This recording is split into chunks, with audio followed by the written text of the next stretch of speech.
and welcome to Trucking Along with Kearsey. That's me, your positive voice in trucking. And today we're going to talk about trucking's hours of service. Now, if you're an experienced driver, but the split sleeper berth confuses you a little bit, you can watch this video up here and that'll explain it, because what I'm going to talk about today is really for the really new beginner. If you're struggling to learn the hours of service, all the different clocks can be confusing. So I'm going to go over that today because we have a few different clocks and I have some pictures, and then that way you'll be able to understand a little bit better. Channel, please like, comment, subscribe, comment down below and let me know what is the most confusing part of the hours of service for you. And if you're an experienced driver, what made it finally click for you?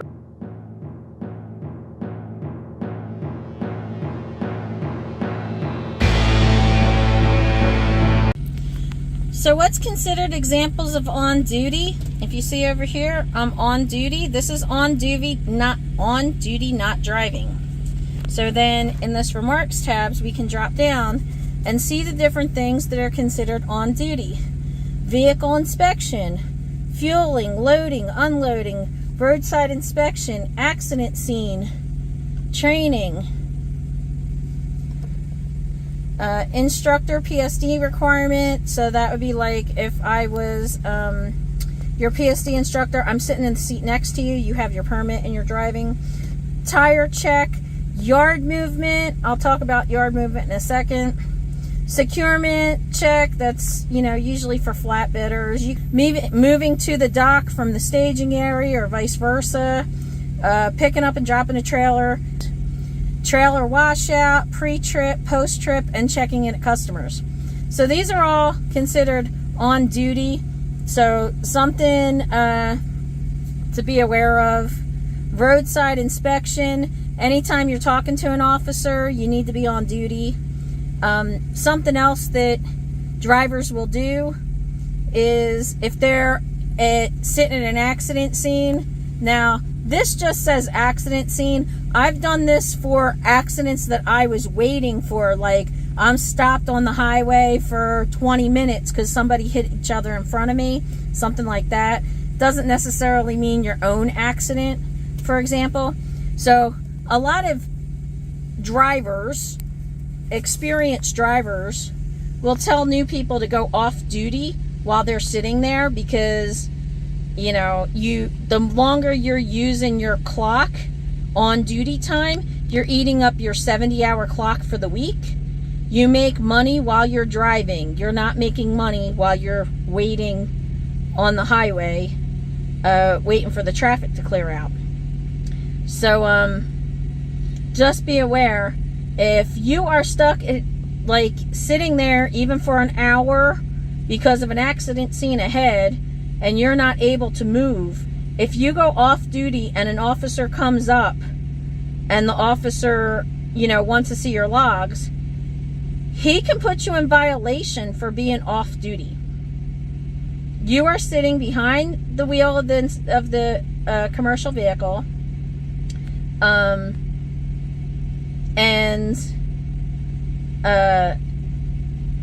you're responsible for that commercial vehicle. You're still on duty. You're still technically responsible for everything that's going on. If you put off duty, he can give you a ticket for falsification of logs, and it would stay on your record for like 3 years, and you get a certain number of CSA points. I believe it's 27, so 9 points every year would come off. If you go down to yard movement could depend on your company. Now, Prime will allow us to use yard movement at any of our customers. I've seen other companies. I'm pretty sure it's CFI, so comment down below and let me know what your company does. But I'm pretty sure it was CFI only allowed yard movement to be used if there was a gate at the customer. So some customers are just like driving into a regular parking lot, and then some you actually have to go through a security gate. So if you went through the security gate, you could go to yard movement. You'd be able to drive up to 20 miles per hour and not use your drive clock. You would still use your 70 for the week, but you wouldn't be using your drive clock.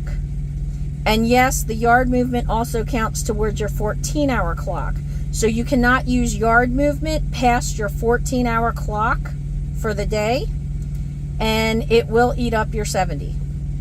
One thing to understand is that we actually have 4 clocks. 3 are daily clocks and 1 is a weekly clock. Now, daily clock, the easiest one everybody understands is the 11-hour drive clock.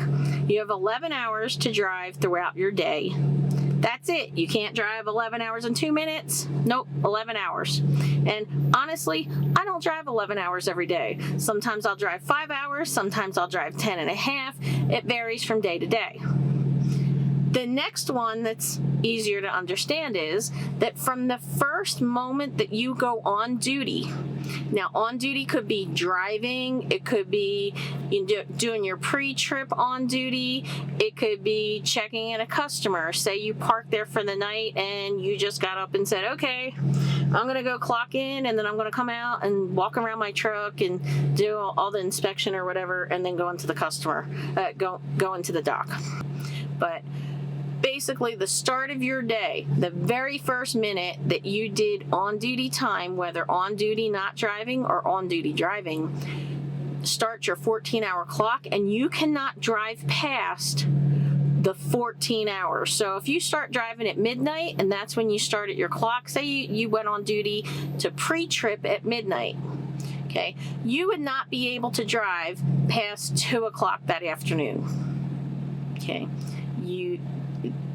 It doesn't even matter if you didn't drive your whole 11. You just cannot continue to drive past 14.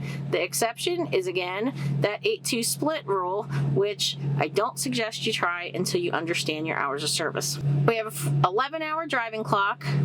We can drive 11 hours within the 14-hour clock. Okay?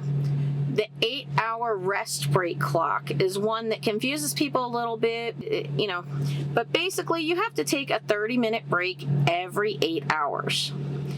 And where this winds up confusing people is if you drive for 3 hours, take your 30-minute break, you now get the full balance of your 11-hour clock because it's 3 plus 8 is 11 hours of your drive clock, right?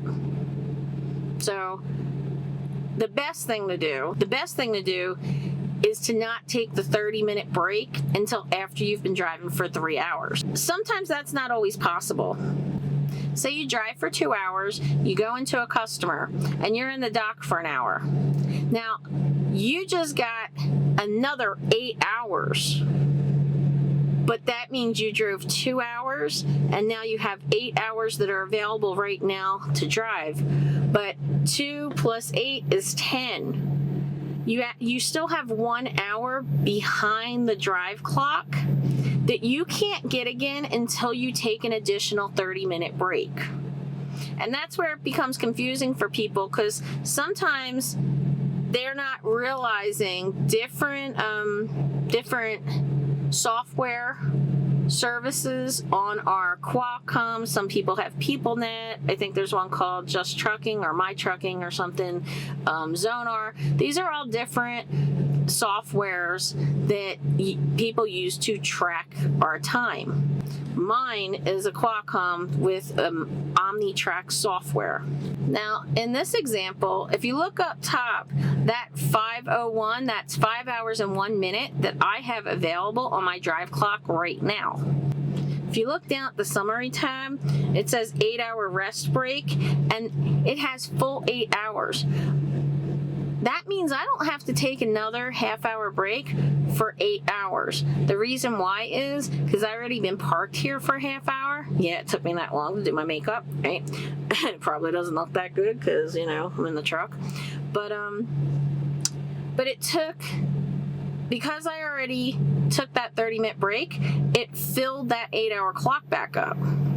But if you look down below, the 11-hour drive clock, what I have left is 5.5 hours. So wait a minute. If we have 11 hours on a drive clock, and I have 5.5 hours. I should have 5.5 hours left that I can still drive at this moment, right?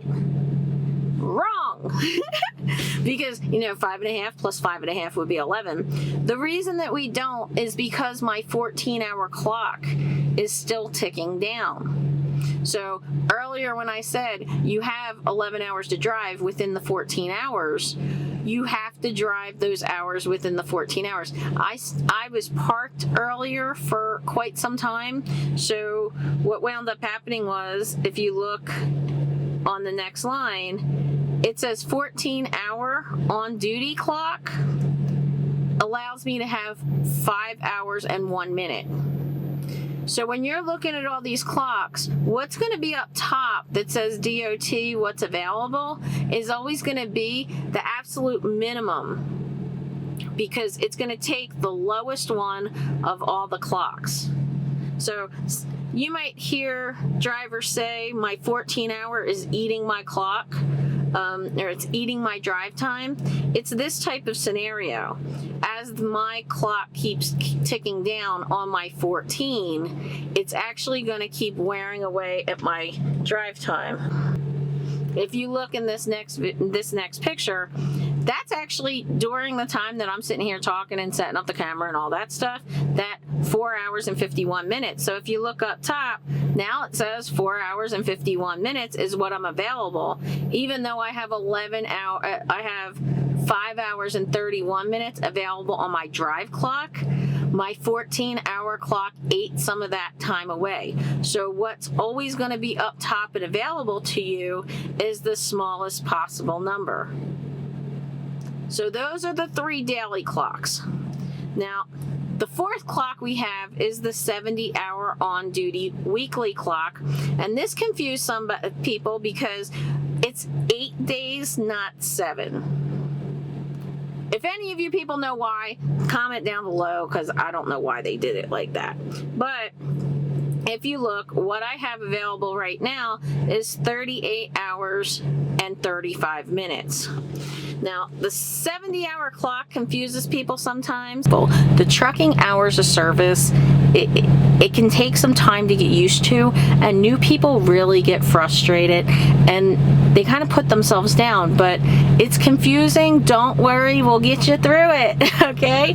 So one of the first things to understand is the 70-hour clock is a weekly clock. However, it's 8 days, not 7. So we're going to talk about what it means to working on recaps, how you replenish your clock. The easiest way for me to explain it to students about how the 70-hour work week works is the 70-hour clock works. Imagine a credit card. I swear this is the easiest way to understand it. You have a $70 limit on your credit card.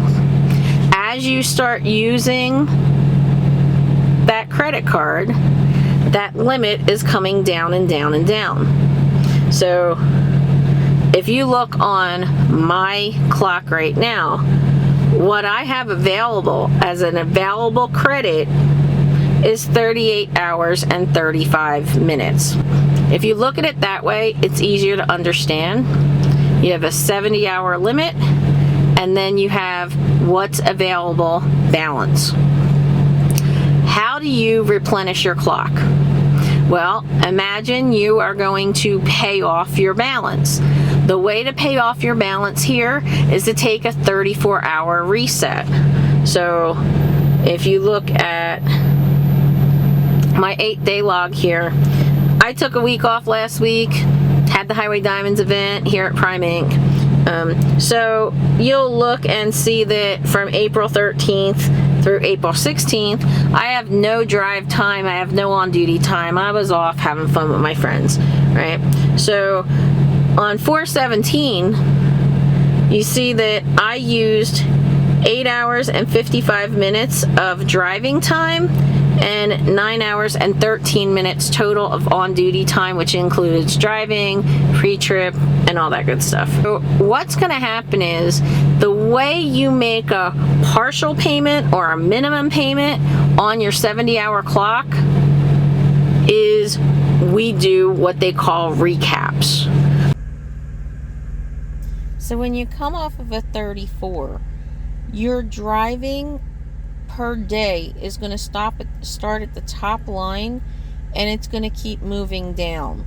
So if you look at the bottom, that 417 is 8 days ago.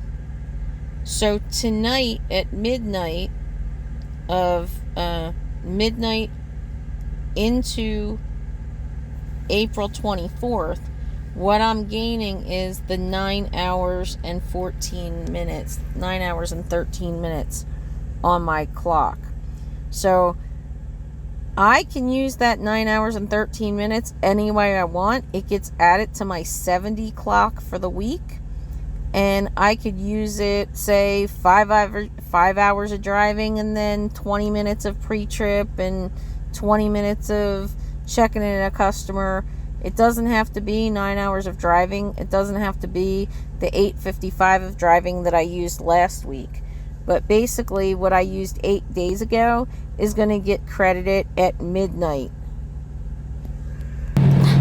In the time zone in which my company is based, our electronic log devices, they are all based on where our companies are headquartered. So because I'm in Central Time in Missouri, where Prime Inc. is located, my clock is going to reset and give me a credit. So that 9 hours and 13 minutes will be credited to me at midnight Central Time when it hits to that lower line. That's the easiest way to explain it. You have 2 ways to replenish the clock.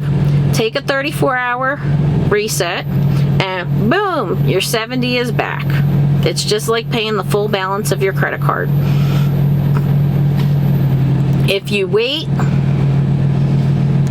and you get to the end of your week, if you look at this status clock right here, it says hours to be gained. That's hours to be gained at midnight tonight. So when you see this clock, it's always going to tell you what hours you are going to recapture tonight and then recapture tomorrow, which is the recaps. So that's basically it. People make it so much more complicated than it is. 70 hours in 8 days.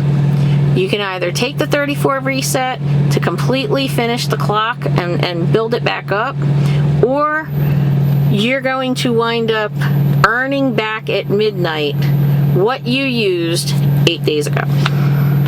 It's the easiest way to explain it. Today, we are going to tackle the 8-2 split, 7-3 split. It's not that bad, guys. I am going to explain the rules and how it works. I'm going to explain to you when and why I use it. And at the very end, I'm also going to tell you about a DOT violation. A lot of people don't even realize that they're getting unless they're stopped by an officer and inspect it. The Qualcomm unit will not tell them that they're in violation. So you may actually think you're compliant because you don't understand how the split works. You could actually be in violation. No lie, I found this out from an officer. If you feel like this, and you want to feel like this, then keep watching this video. Warning, warning, warning.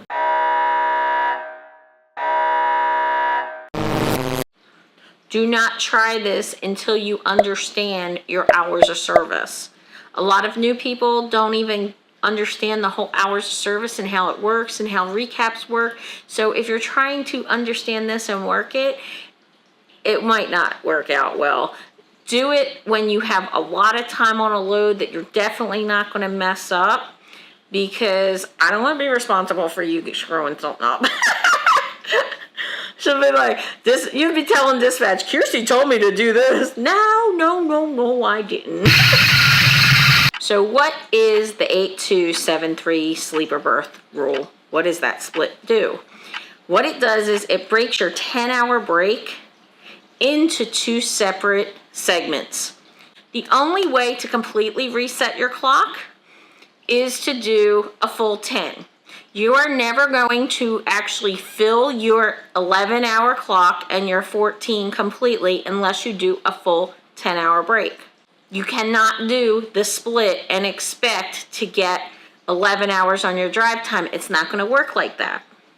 The 2 breaks have to be a minimum of 2 hours and then a minimum of 8 in the sleeper. And they have to be complete straight breaks. You cannot interrupt them. So it has to be 2 straight hours of off-duty or sleeper.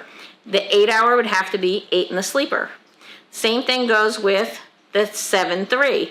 It would have to be 3 hours of off-duty or sleeper, and then a minimum of 7 hours sleeper continuous. And you can do them in any order. You could do the 3-7, you could do the 7-3, you could do the 2-8, you could do the 8-2. Now, I have a Qualcomm. I have Omnitrax on my Qualcomm. Whether you have Keep Truckin' or Zonar or PeopleNet, there's going to be something on your unit that says will pair or use sleeper berth. It might say use SB for sleeper berth. Mine says will pair SB for sleeper berth. You check that, and I'm going to show you some examples of if you don't check it, you could be in the negative, but if you check it, boom, here comes your hours. Even after you check it, your 14-hour clock will keep ticking down until you get that minimum of 2 hours off-duty or sleeper. One thing that really seems to confuse people is how many hours do I get back after the breaks? It amazes me that we could put a man on the moon, swim to the depths of the ocean, and nobody can explain to us how the freak they use this 8-2-7-3 split. It's 11 hours that you have on your drive clock. Whatever you drove between the 2 breaks, you subtract that from 11 hours. So if you took 2 hours of off-duty or sleeper, and then you drive 6 hours, then you take 8 in the sleeper. At the end, it's 11 minus 6, which would be 5 hours you would get after the 8 in the sleeper. On this first example, consecutive hours in the sleeper, which is on the left-hand side, it says duration 8 hours. Up top, there's 3 minutes left on the clock. That's because I killed the 14 by sitting there so long. And on the right-hand side, it says will pair SB for will pair sleeper berth. Now, this is an Omnitrax on my Qualcomm. You may have Keep Truckin', you may have PeopleNet or Zonar. All of the same information is going to be located somewhere in your system. The sleeper berth, even though I did 8 hours, it did not pause my clock automatically. It's not until I hit the will pair and check that off. You can put a little check mark. When I check that off, it will credit me back my time. So on this second screen, this is the summary screen. You can see why does it say 2 minutes now? Because my 14-hour clock was still ticking down from the time I took that last picture. So I have 2 minutes left on my 14. And then on the left-hand side, you see that graph is my 14-hour clock has been decimated. And then 2 minutes on the right where it's circled. If you look right above that, though, my 11-hour drive clock was 5 hours and 53 minutes. So on this next slide, I got my 5 hours and 53 minutes back.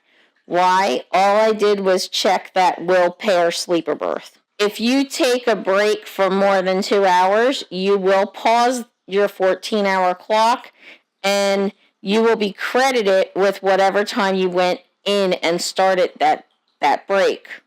Okay, I apologize for the shakiness of this video. If you look at the top, I had negative 43 minutes. When I check the will pair button, there's a message that pops up that says, will pair SB.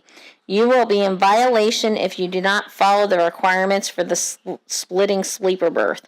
Now, I'm going to discuss this at the end of the video because this is really important. After I hit that button, I got back 3 hours. And on this graph here that I'm pointing to now, you can see that I was actually in the sleeper berth for 4.5 hours. So you don't need 7 full hours in the sleeper or 8 full hours in the sleeper first. Okay. However, I did 4.5 hours I can't just turn around and say, okay, 5.5 hours will then make a 10-hour break. The way the splits work, it has to be 7-3 or 8-2. So because I did a minimum of 3, I can then do 7 in the sleeper berth later. Okay, in this example, I have 4 hours and 38 minutes on my clock. I then checked the will pair sleeper berth. It gave me the warning about the violation. I wound up with 7 hours and 29 minutes on my clock. When I went to the summary screen, you can see it now extended my 14-hour clock. So what I have available is 7 hours, 29 minutes to drive.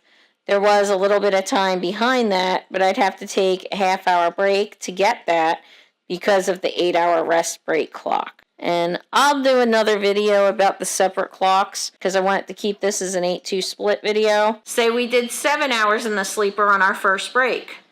We drive 5 hours. You take a 3-hour minimum on the second break. That's 11 minus 5 equals 6. You'd have 6 hours to drive after.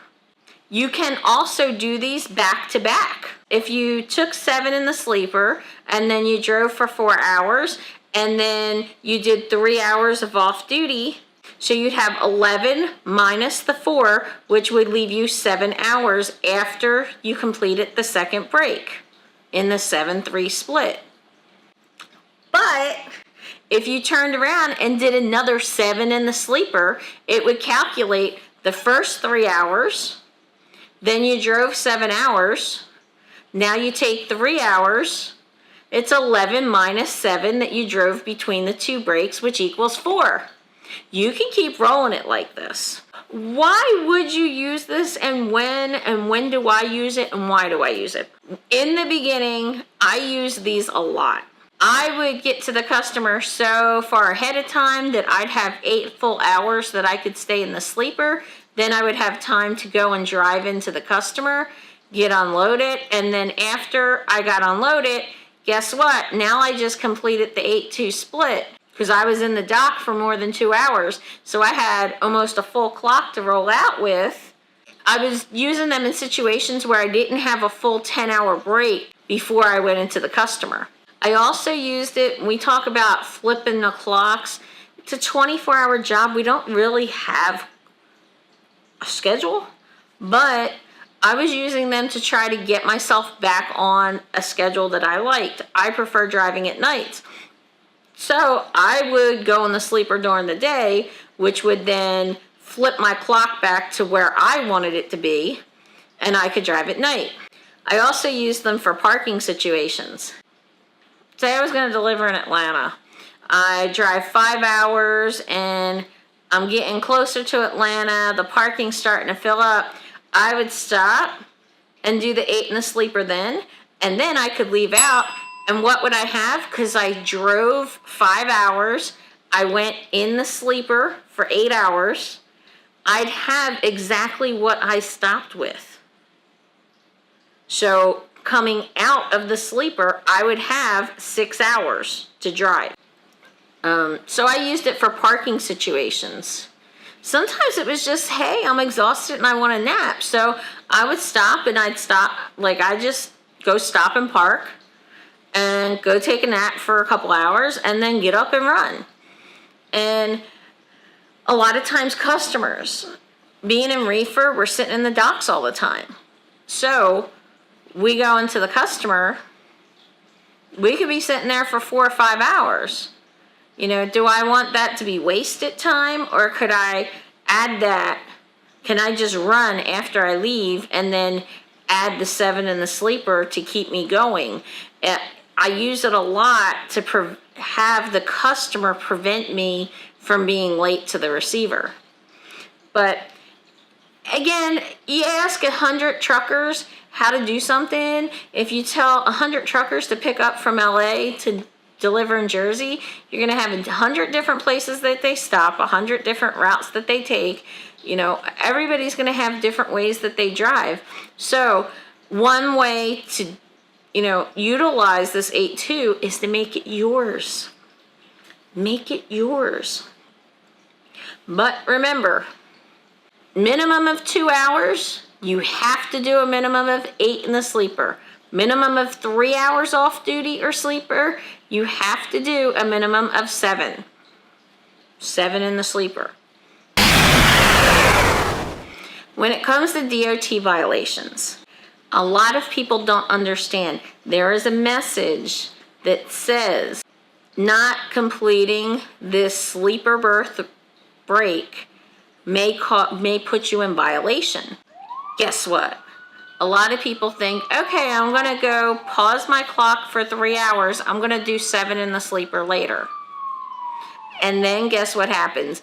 If you wind up, say, okay, you know what? My truck broke down now, and I'm going to go get a hotel room for the night. Now I'm taking a 10-hour break. That 10-hour break does not count as the 7 in the sleeper. It makes no sense because you're off for 10 hours, but you have to do 7 hours of that 10 in your sleeper, or you're technically in violation. I mean, this is something that I had no idea because the Qualcomm doesn't let you know that, you don't actually get any reports from the logs department or anything. However, a DOT officer inspected one of my friends, told him, hey, you have a violation, and he's actually one of my subscribers too. And what happened was he paused his 14 by hitting the wheel pair button, and he was on off duty for more than the minimum of 2 hours. And then when he shut down, he wound up being close enough to home that he was able to go home and take a 34 at home. Even though he had a full 34, it technically violated him because he did not complete that split. He had to have the 7 or the 8 hours or whatever he required in the sleeper, which makes no sense. But these are the rules, so figured I'd let you know. Now that you understand how the sleeper split works, make sure you celebrate and then you share this out with all your friends so that they can like, subscribe, and ring that notification bell. I hope this video helped you, and if you would please consider subscribing, ring that notification bell, and then check out my couple videos over here because I've worked really hard on trying to answer all the questions that new drivers have, and I'm always here for you guys. So if you want to hit me up on the email, I respond to every email, I respond to every comment. Most of the time, I respond to questions. Sometimes I have to get on the laptop to see the comments, but if you need help, I'm here. I'm here, and I've been in the situation that you've been. If you're new and you're scared or you're nervous, I've been there. And if my videos have helped you, I really do appreciate the support. It's great. If you're planning on coming to Prime, use my driver code, which is ROTWKI. That's ROTWKI. You can go down below and click on the application link, and it will give me a referral, so I appreciate that. And if you happen to be in Springfield, then stop by and see me, because I hope to see you out here. Truck along. Bye.